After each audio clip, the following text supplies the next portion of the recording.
Brody and Jackson, if you could kind of encapsulate you guys' season and maybe the last few years, this game would be a good example of it. Had to deal with some controversy, had to overcome some stuff, and just kept plugging away. I'm going to start with you, Jackson. Call gets overturned. Next guy somehow burns Will, which I think I've seen maybe twice. Changes the game all of a sudden. You got that last out. What's it say about this team that you guys came back and just immediately started pecking away again? Man, we kind of have the thing where it's like no help is given. So we've kind of accepted the fact that if there's going to be a call and it's going to be close, that we might as well just expect to not get it. So we've kind of just prepared our mentality for that, to just grind everything out, whether the call's safe or out. Brody, you came up and I don't know if it was disrespect or strategy, maybe a little bit of both, but they put you in a spot where you had a chance to do something, which you'd already done earlier in the game. When you step into the batter's box in the situation, what are you thinking?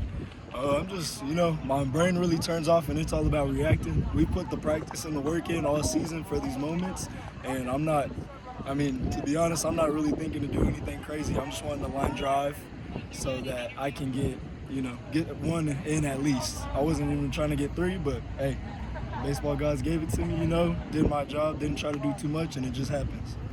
Did the earlier at bat help you mentally, knowing that you'd already come through once? Oh, yes, sir, for sure. When you see a pitcher 3-4 times get it to your fourth at bat, you're real comfortable. You know what pitch you're waiting on, and for me, that's a fastball. I was seeing his fastball real good today, so I was just waiting on him to put it in my spot and rip it.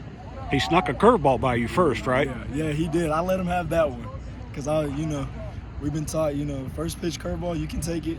You're gonna get one pitch at every AB, and that was my one right there, and I got it.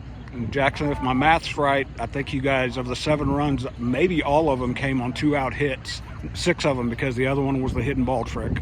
But 6 of them came on 2-out hits. Again, that seems to be just kind of fit in with you guys' DNA. Yeah, our thing has been all year kind of figuring out who's gonna fit where in the order, trying to get timely hits, and today was just one of those days where we finally started putting hits together and putting guys on base. It was big. All of our top 5s had at least a hit.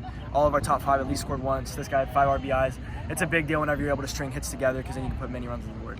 And then from the mound, I don't know that I've ever seen you nervous, even going back to when you were a freshman. And I don't know if you were nervous today, but when you get 2 runs in your back pocket before you ever step out there, and then you get the 2 more, did that kind of scare away any kind of butterflies or anything? See, I try not to think about really nerves or anything like that. When I pitch, it's kind of more of just me and the catcher.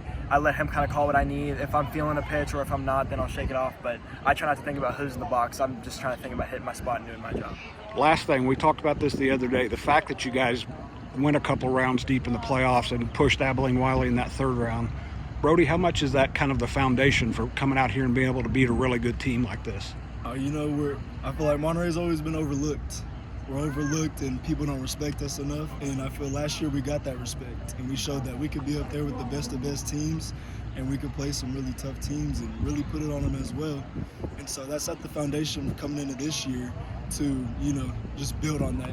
We know we have the respect now, but that puts a target on our back, and so we need to just relax and play our game and not get outside of our game, because, here especially, they talk a lot. They're trying to get us to play their game and get in a trap. And we just really worked on, and Ramon especially, just play our game. We got a target on our back and just do what we practice, and we're ready. We're enough. Our team is enough.